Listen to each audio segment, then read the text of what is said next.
Hello friends, कैसे हो आप सभी। तो आज की इस वीडियो में देखेंगे एक क्वेश्चन जो कि रैंडम उठाया है। आपका एक क्वेश्चन डिपेंड है, आपका यूपीएससी का क्वेश्चन है। यूपीएससी 2000 जून 2024 का क्वेश्चन है ये आपका। और इस इस सीरीज में हम कोई भी एक रैंडम क्वेश्चन उठाते हैं और उस क्वेश्चन के बेस पर जितने भी आपके पहले तो क्वेश्चन को अच्छे से सोल्व करवाया जाता है, फिर उस क्वेश्चन के बेस पर जितने भी आपके मेन पॉइंट्स बन सकते हैं उस मेन पॉइंट्स के ऊपर हम चर्चा करते हैं, ताकि आपके आने वाले कोई भी कंपटीशन एग्जाम में आपकी हेल्प मिल सके उस पॉइंट पर। ठीक है, तो देखो, तो क्वेश्चन पढ़ो क्या है कि ये जो चार मटेरियल है, ये बोला कि सस्टेनेबल एविएशन फ्यूल के लिए पॉजिटिव रिजल्ट दे सकते हैं। फीड स्टॉक मतलब कि इससे हम एविएशन फ्यूल बना सकते हैं। तो एविएशन क्या होता है? एक हवाई जहाज वगैरह, जो जेट वगैरह मतलब जो हवा में उड़ते हैं, ठीक है। तो उसके ऊपर बोला गया है कि इन चीजों से हम एक फ्यूल बना सकते हैं, क्या वो हमारे लिए लाभदायक होगा? तो भाई यहाँ पर मैं आपको बात बता देता हूँ। जो भी फ्यूल इनमें लगता है, वो क्या करता है, वो अपने उसको पोल्यूशन में क्रिएट करता है। हमने मतलब जैसे यहाँ नीचे गाड़ियां चलती हैं, वहां पर आसमान में भी क्या होता है, पोल्यूशन होता है। ठीक है, उसको देखते हुए इसने बोला कि ये चार पॉइंट क्या यूज हो सकते हैं। तो भाई आप यहाँ पर ये जानोगे, ये चारों पॉइंट आपके यूज होंगे। ठीक है, जितनी भी वेस्ट चीज होती हैं, जो भी बायोकेमिकल हो, बायो फर्टाइल होता है, तो वो क्या होता है, वो अपने आप में एक फ्यूल का काम करता है। ठीक है, राइट। अगर पॉजिटिव सेंस में समझे तो एक छोटा सा पॉइंट लें, तो कोई भी जो बायो है, मतलब जो बास फैलाती है, वो एक ईंधन का रूप लेती है। और उस ईंधन के रूप में चाहे आप खुला छोड़ दो, चाहे यूज करोगे, तो उसका कुछ ना कुछ पॉजिटिव इम्पैक्ट, आपको पॉजिटिव इम्पैक्ट पड़ेगा, नहीं तो नेगेटिव ही जाने वाला है। ठीक है, तो इस वजह से बोला कि एग्रीकल्चर रेजिड्यू, रेजिड्यू का मतलब क्या होता है, जहां अवशिष्ट वगैरह पड़े होते हैं। जैसे कि आपने फसल कटाई की, तो कुछ पत्ते, अगर कोई गांव का है तो वो देखते हैं कि पत्ते नीचे गिर जाते हैं। वो पत्ते क्या है, उसके रेजिड्यू हैं। बार्क, खाल हो गई, उसकी छाल हो गई, साथ में उसके बीज हो गए, ये सारे के सारे क्या है, एग्रीकल्चर रेजिड्यू है। ठीक है, कॉर्न ग्रेन, कॉर्न ग्रेन क्या है, मक्के के जो दाने होते हैं, वो भी इसमें क्यों यूज होते हैं? क्योंकि आप देखोगे मक्के के दाने क्या होते हैं, आप खाते भी हो। ठीक है, तो उससे क्या होता है, एक एनर्जी लेवल मिलती है हमें, right. Waste water treatment sludge, जहां पर आपका देखोगे पानी इकट्ठा हो जाता है, तो वहां पर कूड़ा कचरा जम जाता है और साथ में कीचड़ जमा होते हो जाती है। तो वो भी क्या होता है, एक एनर्जी क्रिएट करती है। वुड मिल वेस्ट, वुड मिल मतलब यहाँ पर फॉरेस्ट की बात की गई है कि वहां पर हम जब भी कुछ काटते हैं, तो लकड़ियां वगैरह टूट के गिर जाती हैं, और वो गिरने से क्या होता है, वहां पर पोल्यूशन का काम करती है। तो ये भी क्या होता है, एक एनर्जी क्रिएट कर सकता है। तो ये अपना चारों के साथ आपका राइट आंसर जाएगा सी ऑप्शन। ओके, तो आज के इस क्वेश्चन में मैं इस एग्जाम में मेन पॉइंट हम क्या उठा के लाए हैं, इस एग्जाम में मेन पॉइंट जो उठा के लाए हैं, सस्टेनेबल एविएशन फ्यूल के बारे में क्वेश्चन पूछा था। तो हमें ये पढ़ना पड़ेगा कि क्या चीज है ये। ठीक है, राइट। इसके साथ एग्रीकल्चर रेजिड्यू के बारे में थोड़ा बहुत जानकारी लेंगे, वुड मिल वेस्ट के बारे में थोड़ी बहुत जानकारी लेंगे। तो स्टार्ट करते हैं अपने फर्स्ट पार्ट से, सस्टेनेबल एविएशन फ्यूल। बोला कि सस्टेनेशन एविएशन फ्यूल एक टाइप का फ्यूल है जो कि सोर्स, मतलब सस्टेनेबल क्या होता है, एक अच्छा सोर्स और ठहराना मतलब रुका हुआ फ्यूल। ठीक है, हैव ए लोअर कार्बन, मतलब लोअर कार्बन क्या होता है, कार्बन की मात्रा को कम रखते हुए एक जेट का फ्यूल में ये काम आ सके। एक प्ले रोल करता है जो कि रिड्यूस करता है ग्रीन हाउस गैस को। CO2 क्या है, ग्रीन हाउस गैस है, तो इसको खत्म करने की बात की गई यहाँ पर। एविएशन सेक्टर में which is significant contributed to global carbon emission, जो कि क्या करते हैं कि दूसरे फ्यूल से क्या होता है, कार्बन वगैरह जमा हो जाते हैं। तो उसको देखते हुए बोला गया है ग्लोबल एयर ट्रैफिक इंक्रीज बोला गया है। ठीक है, growing pressure to mitigate the environmental impact of aviation, making SAF an essential component of the industry's future। तो इसमें बोला कि इस तरह के फ्यूल को अगर हम यूज करेंगे, तो ये आने वाले इंडस्ट्री का एक फ्यूचर हो सकता है। ठीक है, चलो देखते हैं सिग्निफिकेंस ऑफ एसएफ। तो एनवायरमेंटल बेनिफिट इन्होंने बोला गया है, यहाँ पर एनवायरमेंटल बेनिफिट बोला है। बोला कि 80% जो है ना, वो लाइफ साइकिल कार्बन को खत्म कर देगी, कार्बन की लाइफ साइकिल को खत्म कर देगी। हेल्प करेगी डिक्रीज करने में, कम करने में industries carbon footprint. Carbon footprint क्या होता है? जो भी आपका पोल्यूशन होता है ब्लैक ब्लैक कलर का, वो कार्बन फुटप्रिंट होता है। ठीक है, ग्लोबल एफर्ट में क्या कंट्रीब्यूट करेगा अपना? एनर्जी सिक्योरिटी की बात कर लेते हैं, तो एक फीड स्टॉक बोला गया है एनर्जी का, जो कि agriculture residue, algae, municipally solid waste, municipal जो कि आपका वाटर वेस्ट है, और कुकिंग ऑयल जो कि आपका कुकिंग ऑयल है। इस तरह के सारे क्या होते हैं, एक एनर्जी सिक्योरिटी होती है उनमें। ठीक है, इकोनॉमिक अपॉर्चुनिटी के बारे में बात बोल रहा है। देखो, इसका यूज करने से क्या होगा, इकोनॉमिक ग्रोथ होगी। ठीक है, इंडस्ट्रीज में और जॉब में। ठीक है, राइट, अपॉर्चुनिटी मिलेंगी गांव के एरिया को, किसको? फीड स्टॉक प्रोडक्शन में काम करने में, मतलब इनको जमा करने में। ठीक है, और लोकल इकोनॉमिक का भी यहाँ पर सपोर्ट हो जाएगा। Compliance with international regulation. बोला कि International Civil Aviation Organization has set carbon reduce target for aviation industry. इसने बोला कि इन्होंने एक टारगेट रखा है जो कार्बन को रिड्यूस कर सके। ऐसे क्या करेगा, एक हेल्प करेगा कंट्रीज को इंटरनेशनल कम्युनिटी और पेनल्टी से बचने के लिए। आगे देखते हैं, तो यहाँ पर कुछ चैलेंजेस भी बोले गए हैं। हाई प्रोडक्शन कॉस्ट हो जाएगी, मतलब कि यहाँ पर क्या हो जाएगा, खर्चे के ऊपर बहुत ज्यादा इम्पैक्ट पड़ने वाला है। ठीक है, फीड स्टॉक अवेलेबिलिटी, अगर बार क्या होता है कि कोई भी चीज हो ना, वो क्या होती है कुछ देर के बाद सड़ना स्टार्ट हो जाती है, तो वो मतलब वो चीजें बार बार यूज होंगी, तो वो क्या होगा, एक उनका स्टॉक मतलब कि रखने की जगह वहां पर कम पड़ेगी। ठीक है, इंफ्रास्ट्रक्चर एंड डिस्ट्रीब्यूशन की बात करें, तो यहाँ पर इसका मतलब कि आप ये समझ सकते हो कि इनको बनाने की जगह यहाँ पर नहीं है अभी। ठीक है, राइट, क्योंकि कोई कंपनी अभी तक इनको तैयार नहीं कर पा रही। रेगुलेटरी और पॉलिसी सपोर्ट का बात करें, तो यहाँ पर क्या बोला गया है कि गवर्नमेंट को जरूरत होगी सब्सिडीज की, टैक्स बेनिफिट की और रिसर्च सपोर्ट के लिए। ठीक है, तो ये चीज मतलब कि बहुत ही कम चल पाती है। इंडिया पर्सपेक्टिव की बात कर लेते हैं, तो इंडिया क्या है, एक रैपिड ग्रोइंग इकोनॉमिक है। कहाँ पर? एविएशन सेक्टर में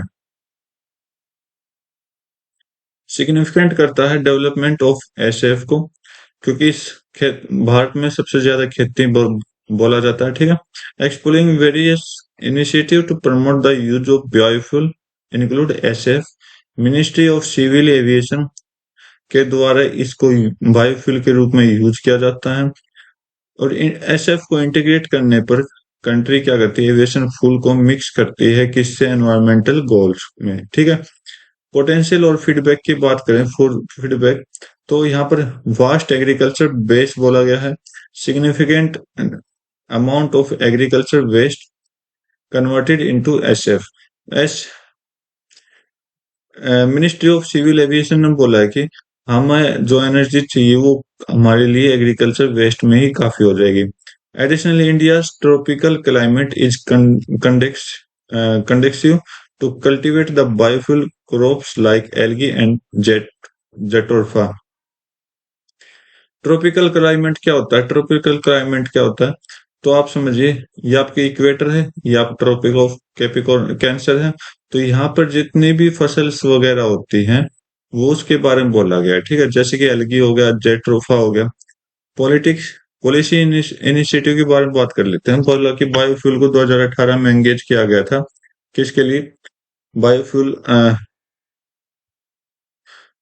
किसके लिए? प्रोडक्शन के लिए। और बायोफ्यूल का इंक्लूड एविएशन में इंक्लूड किया गया था। ठीक है, कुछ मोर फोकस, कुछ पॉलिसी फोकस किया गया, इनिशिएटिव फोकस किया गया, needed to catalyze the sector growth, sector की ग्रोथ के लिए। ठीक है, रिसर्च एंड डेवलपमेंट की बात करें, तो यहाँ पर रिसर्च एंड डेवलपमेंट में बोला गया है कि इंक्रीज कर रहा है इंडिया जो है एसएफ में, एसएएफ में, ठीक है, जो कि टेक्नोलॉजी और फीड स्टॉक सुटेबल है इंडिया के अंदर, ठीक है। Collaboration of international stakeholder can accelerate the development and deployment of SAF technology in India. तो इंडिया के अंदर ये बोला गया ये चीजें आपको देख मिल जाएगी, रिसर्च और डेवलपमेंट के संसाधन यहाँ पर मिल जाएंगे आपको। ग्लोबल कोलैबोरेशन की बात करें तो इन्होंने बोला कि पूरी दुनिया के according participate in international initiatives such as carbon offsetting and reduction scheme of international aviation, ये कोई ब्रांच है, will also help India align with global standard. तो इंडिया की इस बात को क्या करेगी कोर्सिया, जो कि अपने पास रखेगी, मतलब इसमें इस काम में सहायता करेगी, ठीक है। राइट, आगे देख लेते हैं। कंक्लूजन की बात करें, इतना पढ़ा है तो इसके कंक्लूजन देख लेते हैं। सस्टेनेबल एविएशन फ्यूल जो है रिप्रेजेंट करेंगे promoting solution of to reduce environmental impact of aviation of industries. तो ये जो फ्यूल है ये क्या करेगा, एनवायरमेंटल इम्पैक्ट जो एविएशन इंडस्ट्री से फैलता था उसको कम करने की बात कर रहा है। India embracing SAF not only align with global environmental commitment but also offering opportunity for economic development and energy security। तो यहाँ पर बोला है कि इंडिया के लिए एसएफ ना केवल पूरी दुनिया भर की कमिटमेंट लाता है बल्कि अपॉर्चुनिटी भी देता है एक इकोनॉमिक डेवलपमेंट को और एनर्जी सेक्टर को, ठीक है। Achieve widespread adoption will require overcoming significant challenges, including high production cost and feedstock availability and need for supportive policy। तो इसमें बोला कि इसको अचीव करने के लिए हमें क्या चाहिए, कुछ चैलेंजेस का सामना करना पड़ेगा, जो कि आपका हाई प्रोडक्शन कॉस्ट है, फीड स्टॉक अवेलेबिलिटी है जो कि हम ऑलरेडी पढ़ चुके हैं, और सपोर्टिव पॉलिसी पॉलिसी की भी कुछ पॉलिसी सब में सपोर्ट कर चाहिए, ठीक है। Right mix of government support, technology innovation, international corporation, S A F can play pivotal role in India sustainable aviation future. तो इसने यही बोला है कि गवर्नमेंट सपोर्ट हो, टेक्नोलॉजी के लिए मतलब इनोवेशन होना चाहिए, ठीक है, और इंटरनेशनल कॉरपोरेशन भी होना चाहिए, ताकि ये इंडिया में ये फ्यूल क्या हो एक अच्छे तरीके से स्टार्ट हो सके, ठीक है। एग्रीकल्चर रेजिड्यू की बात कर लेते हैं। बाकी बता दिया था मैंने। Non edible part of crop left behind after the harvest, बोला कि कटाई के बाद कुछ पार्ट क्या होता है उससे कटकर अलग हो जाता है। इसमें इंक्लूड है stalk, straw, leaves, husk, roots and seedpods. बाकी इनके बारे में हम बाद में डिस्कस करेंगे, जो कि बाई प्रोडक्ट है एग्रीकल्चर एक्टिविटी में, मतलब कि कुछ ना कुछ हो जाता है, टूट जाता है, पत्ते हो गए, ठीक है, कुछ छाल हो गई, उनकी जड़ें हो गई, उनके बीज हो गए, कुछ भी हो सकता है। फील्ड रेजिड्यू की बात कर लेते हैं। Material left in field after the crop has been harvest including maize stalk, rice stalk, wheat stalk and sugar cane. बोला कि जो बीज के दाने बोला गया है कि मक्के के, चावल के, गेहूं के या फिर गन्ने के जो भी वहां पर रहते हैं पत्ते। प्रोसेसिंग रेजिड्यू की बात कर लेते हैं। Remaining after the crop has been processed for the food production, जैसे कि राइस, कोकोनट से, बेसिस फ्रॉम शुगर कैन। तो जैसे कि आप देखोगे, आपने धान की खेती देखी होगी करते हुए, कि एक बार धान को हम उगाते हैं और फिर कुछ दिन के बाद उसको फाड़ कर फिर दोबारा उगाते हैं। तो जब वो वहां से फटता है तो उसका कुछ ना कुछ अमाउंट में उसकी अमाउंट रह जाता है, और वो क्या होता है एक एनर्जी का भी काम करता है, ठीक है। सिग्निफिकेंस की बात कर लेते हैं। सोयल फर्टिलिटी आप यहाँ देख पाओगे। सोयल फर्टिलिटी, सॉइल फर्टिलिटी मतलब कि जमीन को उपजाऊ करता है। एग्रीकल्चर प्ले करता है रोल को सॉइल हेल्थ के लिए, और लेफ्ट करता है, मतलब when left in the field and incorporated into soil they add organic matter which improves soil structure, water retention and nutrient availability. बोला कि जब जैसे हम काट के एक और साइड में रख देते हैं तो कुछ ना कुछ वो जो पार्ट बचा हुआ वो क्या करता है, हमारी सॉइल में हेल्प करता है। ठीक है। एनर्जी प्रोडक्शन की बात कर लेते हैं। सोर्स ऑफ बायोमास एनर्जी आपको यहाँ पर देखने को मिलेगी। टेक्नोलॉजी मिलेगी biogas production, biomass power plants and bioethanol production utilize करता है एग्रीकल्चर रेजिड्यू को एनर्जी जनरेट करने के लिए। ठीक है। प्रोवाइड करता है अल्टरनेटिव फ्यूल फ्यूल को, रिड्यूस करता है ग्रीन हाउस गैस को, इमिशन को। ठीक है। प्रमोट करता है सस्टेनेबल एनर्जी को। ठीक है। लाइफ स्टॉक फीड की बात कर लेते हैं। तो कई जगह एग्रीकल्चर क्या होता है कि vital source of food food life stock, मतलब कुछ कम ही मात्रा में यहाँ पर जगह आपको देखने को मिलेगी, ज्यादातर गांव वाले एरिया में, जो कि क्या करता है, conventional feed in is scarce और एक्सपेंसिव, और ये क्या होता है, बहुत ज्यादा खर्चीला और क्या होता है, स्केर्स पता नहीं, बाकी आप देख लेना। इसका एग्जांपल बोला गया राइस और व्हीट। ठीक है। जो कि एनिमल को भी खिलाया जाता है इंडिया के अंदर। इंडस्ट्रियल यूज के बारे में बात कर लेते हैं। रेजिड्यू जो है प्रोसीड करता है वैल्यू एडिड प्रोडक्शन को, जैसे कि पेपर, बायोफ्यूल, बायोडिग्रेडेबल पैकेजिंग की बात हो जाती है। यूटिलाइज करता है रेजिड्यू, मतलब कि जो कि उसके पार्ट्स हैं इन इंडस्ट्री, हेल्प करता है वाटर वेस्ट वाटर रिडक्शन को और कंट्रीब्यूट करता है इकोनॉमिक्स को सर्कुलेट करने के लिए। एनवायरमेंटल इम्पैक्ट की बात कर लेते हैं। तो improper disposal of agriculture residue है, जैसे कि burning in the field leads to severe environmental issue. Open burning is common practice in many part of India, contribute to air pollution, smog and health problem। बोला कि ज्यादातर क्या करते हैं गांव के लोग कि खुले में उनको बर्न कर देते हैं, मतलब जलाना स्टार्ट करते हैं। तो ये क्या होता है, एयर पोल्यूशन करने में मदद करती है और धुआं करती है और शरीर पे भी भारी नुकसान हो सकता है। बोला कि ये रेजिड्यू जो है मिटिगेट हो जाते हैं नेगेटिव इम्पैक्ट में। ठीक है।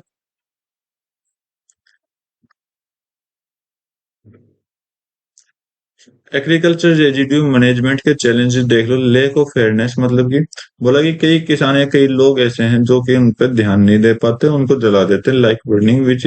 ठीक है। इकोनॉमिक कांस्टेंट की बात करें तो यहाँ पर क्या होता है, इकोनॉमिक्स में भी बहुत ही भारी नुकसान होता है। जब ध्यान नहीं दे पाओगे तो आप कैसे खाना पीना करोगे। तो यहाँ पर बोला कि स्मॉल स्केल फार्मर, जो छोटे और मीडियम जो फार्मर्स हैं, वो क्या करता है, इस ऐसी हरकत करता है। ठीक है। और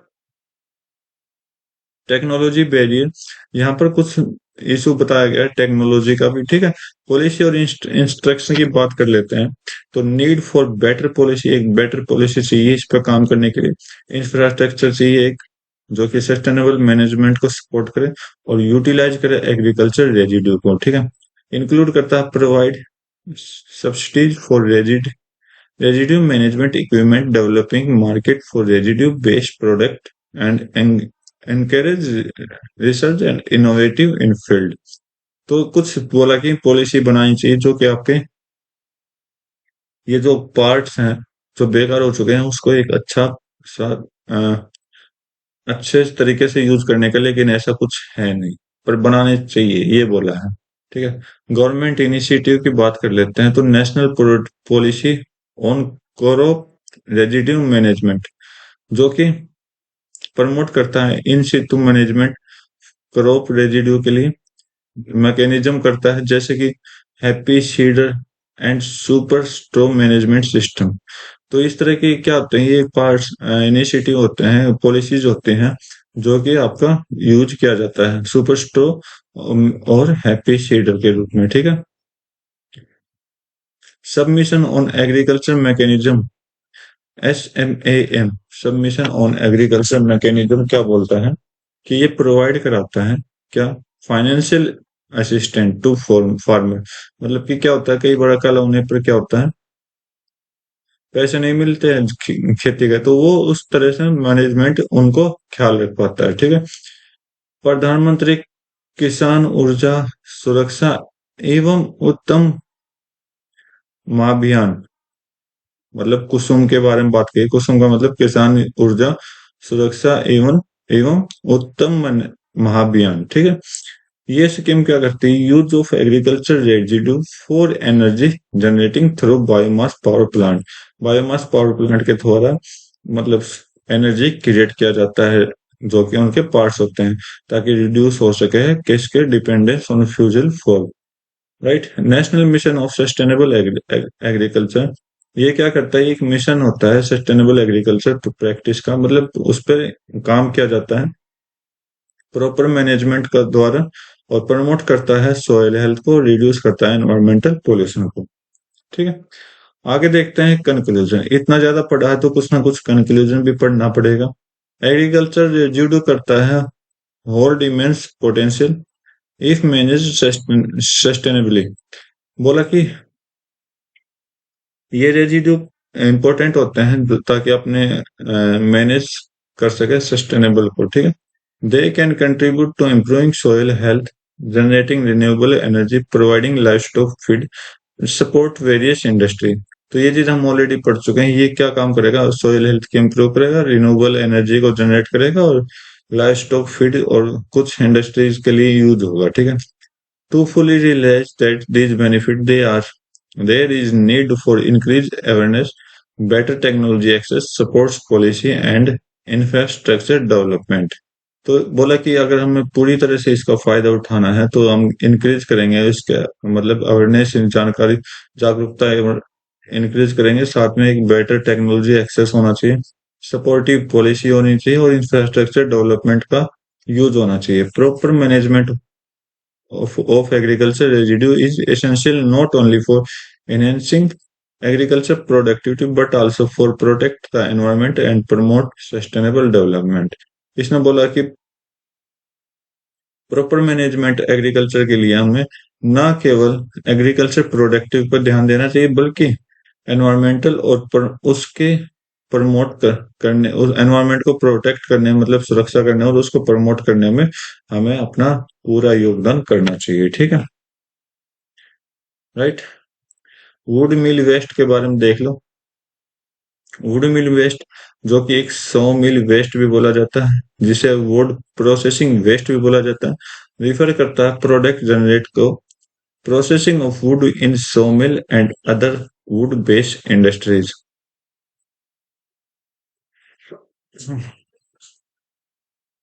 ये क्या बोला कि energy product sorry refer to byproduct generated during the processing wood in sawmill and other wood based industries। तो ये बोला कि जो भी sawmill के द्वारा, sawmill जहां पर आप देखोगे जहां पर कटाई होती है लकड़ियों की, ठीक है, वो प्रोसेस करती है क्या? जनरेट को प्रोडक्ट, और वुड बेस्ड इंडस्ट्री में ये आपको देखने को मिल जाएगी। वेस्ट कंप्रेसिस कंपेरिज वेरियस कंपोनेंट्स जैसे कि सॉडेस्ट हो गया, वुड चिप्स हो गया, बार्क हो गया, ऑफ कट हो गया, शेविंग हो गया, शेविंग्स। तो ये जो इसने बोला कि वहां पर हमें क्या मिलेगा? सॉडेस्ट मतलब कि दे वहां की लकड़ियों की डस्ट जो होगी, वहां पर लकड़ियों के छोटे छोटे चिप्स होंगे, बार्क छाल होगी, ऑफ कट मतलब कहीं ना कहीं जैसे कि कुछ बनाना हो तो वो अलग से एक बीच में कुछ चीज आ जाती है तो वो उसको हटाना होता है। शेविंग मतलब उसको छानना, ठीक है। छानना मतलब क्या होगा? उसके मतलब अब जब छानोगे तो लकड़ियों के कुछ ऐसे ऐसे पार्टिकल मिलेंगे आपको। Understanding and management wood mill waste crucial both environmental in economics perspective, especially in a country like India, where the wood industry play a significant role in rural and industrial economics। ये अगर बोला कि अगर इसको समझना हो और इसको अच्छे से जानना है तो आपने क्या करना पड़ेगा? भारत में जो भी भारत का एनवायरनमेंट और इकोनॉमिक्स लाइक इंडिया, जैसे कि इंडिया जैसे देश है उसके बारे में थोड़ा बहुत जानना पड़ेगा, ठीक है, ताकि आप गांव के रोल को समझ सकते हो और इंडस्ट्रियल इकोनॉमिक्स में भी आप देख सकते हो। तो यहाँ पर type of wood waste mill waste पूछा गया, बोला गया सोडेस्ट। सोडेस्ट का मतलब क्या होगा? Find particle of would producing during the cutting और ग्राइंडिंग द वुड। तो बोला कि वुड के मतलब बिल्कुल बारीकी पार्टिकल जो होंगे ना, फाइन पार्टिकल मतलब बिल्कुल बारीकी बारीकी पार्टिकल होंगे। वो क्या होंगे, वो आपको देख जाएंगे। वुड चिप्स क्या होंगे, larger piece of wood typically use for making paper as a raw material for particular board. तो बोला कि वुड चिप हम उसको बोलते हैं जो लकड़ी के ऐसे पार्टिकल जो हम क्या करते हैं, एक पेपर बनाते हैं और एक बोर्ड का रूप लेते हैं। बार्क जैसे छाल, आउटर लेयर ऑफ ट्री को हम क्या बोलते हैं, बार्क बोलते हैं। Shaving, thin stack of wood produced during planning and other machine processing। मैंने बोला था जैसे छानने के बाद आपको लकड़ी का कुछ स्मॉल स्मॉल पार्टिकल आपको देखने को मिल जाएंगे, वो आपका क्या हो जाएगा, शाविंग हो जाएगा, राइट। आगे देखो ऑफ कट्स। ऑफ कट्स मतलब स्मॉल इरेगुलर इरेगुलर पीस, हाँ इरेगुलर मतलब कोई काम का नहीं है, ठीक है, राइट। आगे देखो एनवायरमेंटल इम्पैक्ट। एनवायरमेंटल इम्पैक्ट पर क्या जोर पड़ेगा, landfill pressure, air pollution, water pollution. Landfill pressure क्या है, large volume of would cutting contribute to the burden of landfill, taking up valuable space and contribute to environmental degradation। बोला कि जहां से हम जितना भी हम वो लकड़ी को काटेंगे तो वहां से क्या होगा, वहां से पेड़ वगैरह कम होंगे, और पेड़ कम होंगे तो क्या होगा, उनकी मिट्टी को खत्म हो जाएगी वहां से, मतलब कि लैंड का एक्सप्लोजन होना, ठीक है। एयर पोल्यूशन की बात करें तो improve disposal such as opening burning can lead to significant air pollution releasing harmful particle matter और ग्रीन हाउस गैस। बोला कि अगर हम डेली अपनी बर्निंग स्टार्ट रखते हैं तो यहाँ पर क्या होगा, एक एयर पोल्यूशन आपको देखने को मिलेगा, और एक रिलीज करता है हार्मफुल पार्टिकल और ग्रीन हाउस गैस को। वाटर पोल्यूशन कैसे होगा, leaching from wood waste pipes can contaminate local water source affecting aquatic life and human health. बोला कि जो वाटर को काटने के बाद हम उसमें फेंक देते हैं बाकी बचे, लीचिंग, लीचिंग मतलब कि वहां की गंध स्प्रेड होगी, ठीक है, वो हम फेंक देते हैं, उससे क्या होगा, वाटर रिसोर्स पे इम्पैक्ट पड़ेगा, एक्वेटिक लाइफ और ह्यूमन हेल्थ के लिए भी एनवायरनमेंट पर इफेक्ट पड़ेगा। इकोनॉमिक इम्पैक्ट की बात कर लेते हैं तो ये क्या होता है, कि एनर्जी प्रोडक्शन का काम कर सकते हैं, जो कि बायो मास फ्यूल करता है एनर्जी प्रोडक्शन के लिए, ठीक है। रिन्यूएबल एनर्जी सोर्स आपको देखने को मिलेगा, और फ्यूचर फूल का रिडक्शन आपको यहाँ पर देखने को मिल जाएगा। इंडस्ट्रियल एप्लीकेशन की बात कर ले तो वुड चिप्स एंड सोडस्ट जो है रॉ मटेरियल है इंडस्ट्रियल के लिए, जैसे पेपर हो गया, एक बोर्ड हो गया, और कुछ फ्यूचर मैन्युफैक्चरिंग की बात कर रहा है, ठीक है। कंपोजिटिंग एंड सॉइल अमेंडमेंट की बात करें तो बार्क और ऑर्गेनिक कंपोनेंट्स जो है यूज होते हैं कंपोजिट करने के लिए, और सॉइल फर्टिलिटी के लिए, और एग्रीकल्चर प्रोडक्टिविटी यहाँ पर आपको एक साथ देखने को मिल जाएगी, ठीक है। चैलेंजेस इंडिया की बात कर लेते हैं तो लेक ऑफ अवेयरनेस मतलब कि सेम बात, अवेयरनेस जागरूकता की कमी है। टेक्नोलॉजी लिमिटेशन, यहाँ पर टेक्नोलॉजी भी आपको बहुत कम मिलेगी। रेगुलेटरी गैप्स, रेगुलेटरी गैप्स मतलब क्या होगा, तो मतलब कि यहाँ पर क्या होते हैं कि जो आप जैसे खेती करते हो तो खेती करने में कुछ गैप चाहिए, ठीक है, ताकि उस वो सोइल अपने आप को दोबारा एनर्जी लेवल ले सके। तो क्या करते हैं हम यहाँ पर, कोई भी रेगुलेटरी गैप इन पे छोड़ता नहीं। गैप चाहिए, वैसे जमीन को गैप चाहिए होता है। गवर्नमेंट इनिशिएटिव एंड पॉलिसी की बात की गई है। Indian government recognize the importance of waste management and including wood mill waste. तो बोला कि इंडियन गवर्नमेंट ने वेस्ट मैनेजमेंट और वुड मिल वेस्ट के लिए कुछ काम किया है। कोई क्या इनिशिएटिव, जैसे कि national bio energy mission and Swachh Bharat mission encourage the use of biomass, include wood waste for energy production and promote sustainable waste management particle practice. तो इसने बोला कि जैसे कि नेशनल बायो एनर्जी मिशन और स्वच्छ भारत मिशन के द्वारा क्या किया गया है, बायोमास का यूज किया गया है, उसको एनकरेज किया गया है। जैसे कि वुड वेस्ट हो गया, ठीक है, एनर्जी प्रोडक्शन हो गया, प्रमोट होना सस्टेनेबल वेस्ट मैनेजमेंट को। एडिशनली की बात कर ले, policy like forest conservation act and regulation on timber trade aim to ensure that wood processing industry operate within environmental norm. Timber trade मतलब कि जो ऊपर लकड़ियों के कारखाने होते हैं, उसके लिए एक एक्ट चलाया गया, फॉरेस्ट एंड कंजर्वेशन एक्ट, और उसके रूल लगाए गए हैं, ठीक है, ताकि टिम्बर एक्ट ये श्योर कर सके कि वुड एनवायरमेंट नॉर्म के अकॉर्डिंग ही आपको वुड मिल सके, ठीक है। इतना पढ़े हैं तो थोड़ा बहुत कंक्लूजन के बारे में जान लेते हैं। Effective management of wood mill waste present a dual opportunity. Dual opportunity बोला गया है, it can mitigate environment harm while also providing economic benefit. ये बोला कि मिटिगेट एनवायरमेंट को मिलने जो हार्म होते हैं, नुकसान होते हैं, वो इकोनॉमिक बेनिफिट में भी काम आते हैं। बाय प्रमोटिंग अवेयरनेस, अवेयरनेस जगाना, टेक्नोलॉजी का इन्वेस्ट करना, इन्फोर्स रेगुलेशन करना, मतलब जो रेगुलेशन है उसको अच्छे से कानून बनाना। India can turn wood mill waste from a liabilities into valuable resources, contribute to sustainable development and circular economy. बोला कि इंडिया जो है वुड को टर्न करती है लाइबिलिटीज में, जो कि लाइबिलिटीज के लिए तौर पे एक वेस्ट लाइबिलिटीज के तौर पर काम लेती है, जो कि एक वैल्यूएबल रिसोर्सेज है, कंट्रीब्यूट करती है सस्टेनेबल डेवलप और इकोनॉमिक को सर्कुलेट करती है। तो ये थे भाई आज के पॉइंट्स। उम्मीद करता हूँ आपको ये तीनों पॉइंट्स समझ आए होंगे। समझ नहीं आए तो खुद अपने आप से पढ़िए, ठीक है। जितना पढ़ोगे आपके लिए अच्छा रहेगा, राइट। तो आज की वीडियो में बस इतना रखते हैं, मिलते हैं अपने नए वीडियो में नए क्वेश्चन के साथ। तब तक के लिए थैंक यू, नेक्स्ट जय हिंद।